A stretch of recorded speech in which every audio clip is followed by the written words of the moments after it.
Seems the UK's Rwanda plan could be working in a way because Ireland's in meltdown over mass numbers of migrants apparently coming over from Britain. And this rise of tented cities has led to outbreaks of riots and even petrol bombs across the country. Well, I can now speak with Irish talk show host and broadcaster Niall Boylan. Niall, welcome to the show. A pleasure to have you. You're a fantastic broadcaster, and I'm proud to say that here at GB News, unlike a lot of the establishment media, we have been keeping a very close eye on what's been going on in Ireland and the political divisions it's been causing, the treatment of citizens, regular citizens who object to mass migration being called far right and worse by the political class and the media. Niall, we're approaching elections in around about a week's time. Tell me, what's the mood like in Ireland, and do you think there's appetite for change? I think there's more than appetite for change. I mean, we see a government who have been completely ignoring the people, and not just ignoring, they proactively encouraged this, to be honest with you, over the last 5 or 6 years. And when I was working on radio, I had to give it up there recently, but I was working on radio, I was listening to my callers and my audience telling me one thing, and government politicians who I spoke to telling me something completely different. So the disconnect had become huge. So the government are going to get a good kicking in this election, I imagine, including the opposition, who've been equally as bad and sat idly by for the last 5 years and did absolutely nothing about it. They're now all scrambling with headlines saying, you know, we're going to take a hard approach to immigration, we're going to charter planes. They're saying all these things now because we've got a week to an election. But the public don't believe them anymore. It's getting worse by the day. Again, for the 5th time in the last 2 months, we've seen these tents being removed. And here's the madness of this.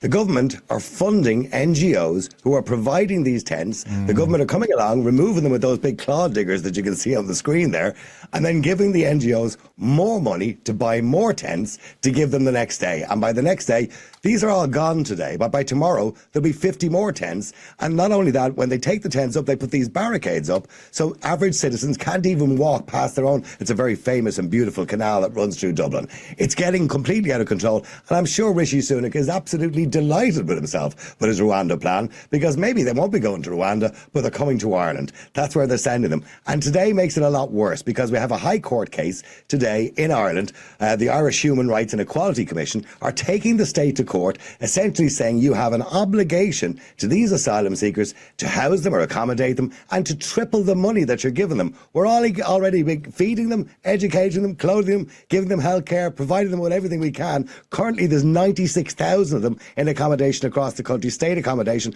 and now they want to triple the money to give them 339. That's more than pensioners get in this country. It's more than anybody gets in this country, and we're being asked to do this. We're just the land of milk and honey for asylum seekers here.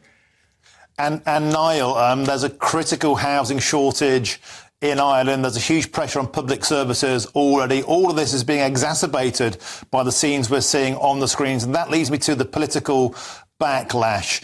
We've had a political consensus on this. We've even got a Taoiseach in Simon Harris recognising the state of Palestine this week. How does that land with voters who simply care about being able to afford to go to school, being able to afford a house, get a doctor's appointment?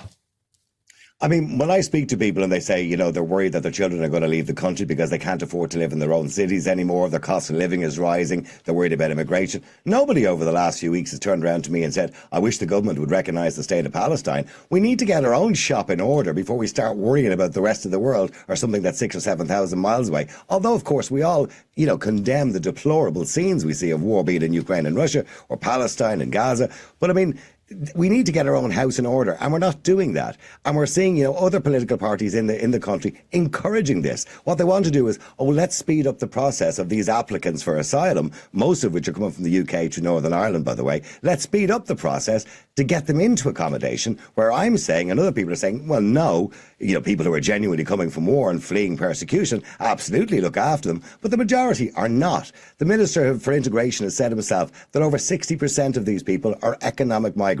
That's probably a conservative estimate, and most, over 80%, are coming through Northern Ireland from the border. Now, nobody wants to see a border back in Northern Ireland. We fought tooth and nail, of course, during Brexit to keep the backstop out. So I think the only suggestion or solution for us now, and what a lot of people are suggesting, is a border down the Irish Sea. In other words, that we have reception centres and processing at Larne, Belfast, George Best International Airport to stop them coming into Northern Ireland in the first place. In other words, you can keep them. OK, Niall Boylan, we have to leave it there. Excellent as ever. Thank you very much. Now.